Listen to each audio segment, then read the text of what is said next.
사실 우리가 이 명쾌했던 축구 해설위원으로서 신문선 위원의 생각을 또 궁금해하시는 요즘 또 축구 팬분들도 많거든요. 그래서 뭐 아무래도 한국 축구의 정말 운명을 좌우할 수 있을 정도의 스타라고 할 수 있겠죠. 손흥민 선수가 최근에 뭐 이제 나이가 들어서 에이징 커브가 와서 이제는 은퇴할 때가 되지 않았느냐 뭐 이런 얘기들이 많이 나오고 있는데 또 대표팀 경기도 부족했지만 토트넘 경기도 지켜보시는 걸로 알고 있고 손흥민 선수가 정말 어느 상황인지 어떤 상황이라고 봐야 되는지 그리고 한국 축구의 전체를 생각했을 때 손흥민 선수가 현재 토트넘에서 이제 계약이 끝나가고 있는데 앞으로의 진로에 대해 어떤 좀 결정하는 게 좋다고 생각을 하는지 또 국가대표 선배 출신으로서도 하실 수 있는 말이 많을 것 같아요. 또 많은 분들이 궁금해 하시는 것 같은데 우선 손흥민 선수 최근에 분명 경기력이 안 좋은 건 맞거든요. 좀 어떻게 보셨는지. 우리가 스포츠 마케팅 얘기할 때 하나의 브랜드가 성장하는 과정에는 성장기가 있어요. 그러다 성숙기에 가면 이렇게 가죠. 계속 못 올라갑니다. 손흥민 선수, 축구 선수의 라이프 사이클을 제가 그대로 비교하면 손흥민 선수는 젊었을 때 막 처음 올라왔죠. 그죠? 피크 포인트가 있었어요.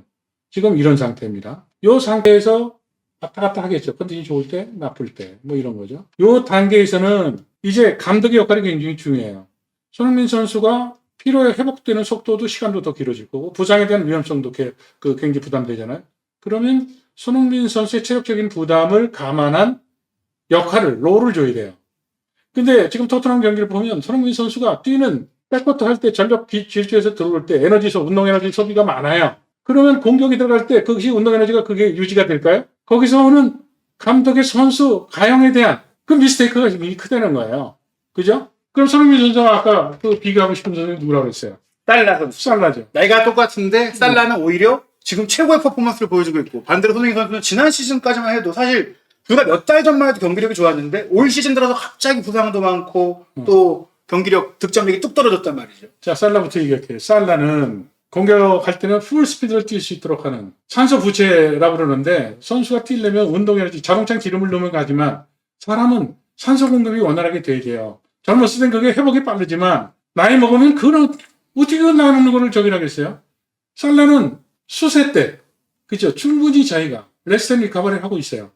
볼이 가거나 스루 패스가 들어가면 자기가 폭발적으로 가는 거죠. 근데 손흥민은 백커트 할 때 거기서 운동 에너지가 너무 많은 소비가 이루어지는 거예요. 사실 지난 시즌에 유럽의 기록이나 또 언론에서 놀랐던 게 손흥민 선수는 나이에 비해 너무 잘 뛴다. 그러면서 사실 요즘에는 공격수들도 사실 수비를 해야 되잖아요. 전방 압박도 많이 해야 되고. 근데 유럽의 전체 리그를 돌아봤을 때 90분당 전방 압박 시도 횟수가 유럽 5대 리그에서 가장 많은 선수. 90분 동안 17번에 가까이 했다. 16점이죠. 예. 그리고 또 하나 흥미로운 게 90분당 스프린트. 유럽 10대 리그에서 그 압박을 한 스프린트 전력 질주로 뛰는 거리가 또 제일 많다. 433m를 뛰었다. 그리고 프리미어리그 선수들 중에서도 시즌 중반이었는데 더 어린 선수, 미드필더 혹은 뭐 수비를 해야 되는 선수보다 손흥민 선수가 거리가 더 압박 거리를 더 많이 가져갔다. 이러면서 막 건재하다. 이런 얘기 지난 시즌에 했었거든요. 그거 아니에요. 제가 팀 매니저였다면, 제가 단장이었다면, 사장이었다면 이 데이터가 오잖아요. 예. 그럼 감독 제가 부르죠. 그래 커피 한잔 하자 그래. 예. 그래가지고 커피 한잔 하면서 당신 말이야. 지금 손흥민 지금 얘한테 가장 중요한 게 뭐야? 골 넣는 거지. 그때 야 마라톤 선수야? 스프린터야? 왜 데이터 봐라. 당신 지금 손흥민을 활용하기 위한 그 전술, 택틱에 대한 것이 한번 설명 좀 들어보자. 어떤 역할을 하는데? 그러면 우리가 우리 코트로 들어와서 수비할 때 그 스프린트 횟수하고 공격할 때 스프린트 횟수 그리고 거리를 이게 아까 400m잖아요. 예. 아니 100m 선수들이 올림픽 때 42.15를 뛰는 마라톤하고 100m 똑같은 금메달 하나 주잖아. 근데 왜 주겠어요? 100m 뛰는 게 짧은 거리 뛰지만 짧은 거리에 스프린트를 하게 되면 운동 에너지가 엄청난 거야. 자동차 100이랑 그듯이 왕 돌아가는 거야. 예선 뛰고 조금 쉬었다가 또 준결승하고 결승하잖아요. 손흥민 선수가 저렇게 스프린트를 빠르게 하는데 축구는 육상 선수처럼 저 라인 안에서 보호받으면서 뛰는 게 아니라 몸 부딪히잖아. 그러니까 체력 소모는 극심한 거예요. 그렇기 때문에 이런 데이터가 나왔다는 것은 손흥민 선수의 정말로 미드필더나 수비라면 저게 얘기가 되는데 아니 골 넣는 역할을 수행하는데 저렇게 혹사를 해요? 그거는 손흥민 선수에서 그쪽에서 어떨 때 평가를 뭐 박하게 하잖아요. 네. 나 같으면 진짜 날카로운 컬럼을 쓰겠어. 이 데이터를 갖고. 제가 대학에서 한 것이 경기 분석 아니에요? 예. 경기 분석에 두 개씩 있습니다. 하나는 영상 분석, 하나는 데이터 분석이에요. 지금 얘기했던 것을 예를 들어서 이게 화면이 축구장이라 그러면 손흥민 선수가 뛰었던데 히트맵이라고 그래서 예. 움직이는 그 거리를 이렇게 하다 보면 여기 짙게 나타나요. 예. 이렇게 움직이고 이렇게 움직이겠죠. 예. 움직이는 것들이. 그럼 이 거리를 하면 지금 얘기했던 디스턴스에 대한 총 거리가 나오고 이런 것이 현장 이제 확인이 되는 거거든요. 근데 젊었을 때와 비교했을 때 이 움직이는 그 길이와 이 저자 했을 때 그 감독에 대한 평가는 이거 갖고 할 수 있는 거예요. 그냥 지금 손흥민은 상당히 피곤하죠. 거기다 또 중요한 건 멘탈이죠. 예. 스트레스 많이 받잖아요. 사실 그 스트레스라는 게 이 계약의 문제도 있을 것 같아요. 사실 아니요, 선수들이 당연하지. 당연히 물론 뭐 많은 돈을 벌긴 하지만 이제 공식적으로 계약이 6개월밖에 남지 않았고 6개월 뒤에는 자유계약 선수로 풀려 나가는데 하필 지금 현지에서는 못한다, 나이 들었다, 뭐 좋은 대우를 해줄 필요가 없다, 뭐 이런 얘기들이 나오고 있단 말이죠. 자, 체어맨이 손흥민이 몸값을 깎거나 재계약을 할 때, 컨트랙트 할 때 자기가 유리한 쪽으로 하려면 자기 뭐 가까운 기자들 밥 먹을 수도 있고 저런 식으로 하는 거죠. 그 아주 그 스포츠 비즈니스에 미디어들이 그런 박행을 저지르는 것도 많아요. 그래서 제가 지금 손흥민 선수에 대한 저는 손흥민 선수가 굉장히 대단하다고 봐요. 저렇게 일반적인 선수들 같으면 저렇게 흔들잖아요. 그러면 완전히 컨디션 떨어져요. 자, 이제 손흥민 선수는 이제 현명히 생각해야죠. 어떻게 생각해야 되느냐. 내가 아까도 얘기했지만 라이프 사이클이 계속 갔는데 이것을 연장하면서 갈 수 있는 팀 스타일이 이런 것도 고민해야죠. 자기 선택도 지금부터 미리 준비를 해야 되겠죠. 그래서 손흥민 선수가 경기할 때 보면 일반인들은 잘 모르지만 저 잠을 못 잔 거 아닌가? 지금 뛰는 게 보폭이나 뭐 이런 거 보면 금방 알아요. 저희들은. 저게 정상이 아닌데 그리고 중심이 좀 높아져 있거나 지금 손흥민 선수가 경기를 하면 저희가 걱정하는 건 뭐냐면 저러다 부상당하는 건 아닌가? 그런 걱정해. 기분이 좋고 그리고 컨디션이 좋으면 부상도 잘 안 당해요. 기분도 영향이 있을 거예요. 그럼요. 선수들이 기분이 나쁘잖아. 그럼 정 보는 눈, 이 소리, 그 다음에 이 피부로 바람, 그리고 우리가 수비 공격할 때 어떻게 이거 손으로 잡거나 하죠. 그지 손. 그 다음에 냄새. 이게 정보의 양에 축구할 때 뛰는 소리 들리면 야구 선수가 타자가 딱 때리면 그냥 그 소리 듣고서 뛰잖아요. 외야수는. 소리. 그 양으로 볼이 얼마나 그쪽 보고 쫓아가면 늦으니까. 축구도 마찬가지예요. 뛰는데. 근데 고민이 많고 잠을 못 자면 모든 눈, 귀, 손, 그 다음에 뭐 냄새, 뭐 이런 것들이 정보의 향이 정확하게 오지를 않죠. 그러니까 경기가 안 되는 거야. 안 되는 거야. 사실 뭐 손흥민 선수가 나이가 들긴 했지만 불과 몇 달 사이 이렇게 경력이 떨어지는 것이라든지 사실 부상이 또 거의 없던 선수가 부상이 잦아졌다든지 이런 것들은 결국에는 나이의 문제를 떠나서 말씀하신 그 기분의 문제가 클 거다. 이렇게 좀 보시는 건가요? 두 가지 봐. 저는 구단에서도 잘못하는 거고 그리고 감독이 잘못하는 거야. 왜 저렇게 할까? 그 11명의 경기력을 총합으로 합쳐서 11명이 더하기 하면 10일이 아니라 20, 30으로 해서 그 효율을 높이는 것이 감독이 잘하는 건데 지금 토트넘 경기를 보면 손흥민이 가장 핵심적인 멤버잖아요. 그 선수에 대해서 활용하는 것이 저 같으면 제가 만약에 사장이라면 회장이라면 그 감독 저는 문책해요. 손흥민하고도 차 한잔 하겠어 내가.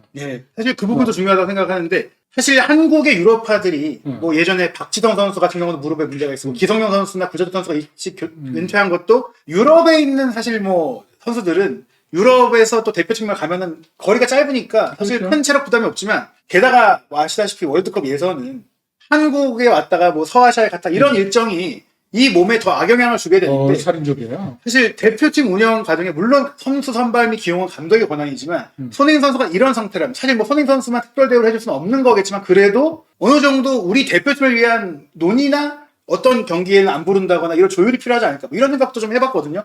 당연하죠.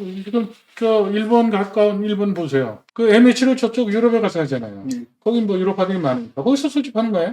그리고 또 일본에서 할 때 대표팀 경기에 대한 그 그레이드를 이제 매겨가지고 이게 떨어지는 경기라고 보면 저쪽 유럽파 안 부르잖아요. 우린 주구장창 불러. 표를 또 팔아야 되고. 돈을 우리가 못 보니까. 돈을 못 보니까. 또 하나 얘기할까요? 돈을 못 보니까 돈이 없으니까 붉은 악마들은 얼마나 와서 축구에 대한 상업적 가치를 올려주는 고마운 사람들이야. 거기 또 입장료 올렸잖아요. 나 회장 같으면 그건 프로모션 개념으로 그 혜택을 줘야지. 돈이 없으니까 그런 거라고. 대표팀으로만 돈을 벌 수가 있기 때문에. 지금 아까도 이제 4개 축이 있다고. 12개의 후원사, 중개권료, 그 다음 입장 수입, 하나는 정부의 기금. 이 4대 축이에요. 입장료를 올려서 얼마를 벌까? 그 비용은 오히려 그 붉은 악마들이 진짜 신바람이 나와서 응원을 하고 선수들이 그로 인해서 경기력이 좋아지고 그러면 더 많은 돈을 우리가 수입을 올릴 수 있는 거 아니겠어요? 나는 지금 마케팅 잘못하고 있다고 봐요. 그 사실 뭐 예전에 뭐 제가 특정 이름을 거론할 수는 없지만 대표팀 레벨에서 사실 감독에게 그 흥행을 위해 특정 선수 선발을 권했던 일이 있었다라는 소문도 있었다는 거죠. 좀 있었죠. 예, 있었단 말이에요. 친선 경기에서. 왜냐면 그 선수를 뽑을지 말지 고민하고 사실 안 뽑을 생각도 있었지만 이 선수가 와야 좀 표가 잘 팔린다. 그리고 관련 굿즈도 좀 준비가 돼 있다. 그런 일들이 있을 정도인데 물론 당연히 협회가 대표팀 경기로 수익을 내는 것은 뭐 당연히 있을 수 있는 일이지만 보통은 근데 협회가 대표팀을 지원하는 과정 속에 그게 이루어져야지 대표팀이 협회에 약간 기생해서 협회의 그 스타 선수들의 덕분에 이런 운영이 되는 상황은 약간 좀 뒤집힌 게 아닌가. 경영적 관점에서 제가 또 설명을 해볼게요. 손흥민이나 예를 들어서 그 이강인이나 리그에 집중하는 게 좋겠다. 김민재나 우리 그 미래를 위해서 그리고 월드컵에 교체 멤버로 들어갈 선수들을 발굴하기 위해서 유럽파는 이번에 뺀다. 그리고 광고를 하는 거죠. 그게 바로 아까도 얘기했지만 R&D 비용의 개발비죠. 개발이라는 것은 기업이 어려워지면 제일 오너가 고민하는 게 있어요. 하나는 광고비를 안 쓰면 완전히 경상이익에 절대적인 영향을 끼치는 게 순 돈이잖아요. 또 하나는 개발비와 광고비를 안 쓰면 알토란 같은 돈인데 축구협회는 거꾸로 손흥민 부르고 피곤해 죽겠는데 이간이 부르고 김민재 불러가지고 김민재도 왔다 갔다 하다 컨디션 사이클 떨어져가지고 소속팀에서 어려움을 겪었잖아요. 그게 한국 축구 미래를 위해서 그게 마케팅을 하는 겁니까? 진짜 장사하는 마인드로 축구대표팀도 운영을 해야죠. 나는 지금 대표팀 운영에 대한 것도 나는 진짜 잘못됐다고 생각해. 그러니까 지금 대표팀 운영에서 선수들의 경기력도 물론 중요하지만 선수들에 대한 수명을 얘기를 해야죠. 우리가 가끔 그런 얘기를 해. 야, 배터리가 수명이 있잖아. 손흥민 선수가 아까 여기 디스턴스 얘기를 했지만 디스턴스뿐이 아니라 선수의 라이프 사이클을 놓고 봤을 때 언제까지 뛸 것인가. 박지성의 무릎이 그렇게 다 문제가 생겨가지고 뭐 일찍 관두지 않았습니까? 그런 선례에 비춰서 뛰는 게 문제가 아니라 박지성은 비행기에 앉아있다는 자체가 이게 부담 드는 거 아니겠어요? 네. 근데 아시안컵을 가도 뭐 했을 때 그럼 대표 선수들에 대해서 얼마만큼 편하게 쉬고 편하게 경기력을 할 수 있도록 배려를 했는가? 이런 것을 보면 진짜 축구협회는 너무 이게 지적할 게 많아가지고 말이죠. 네.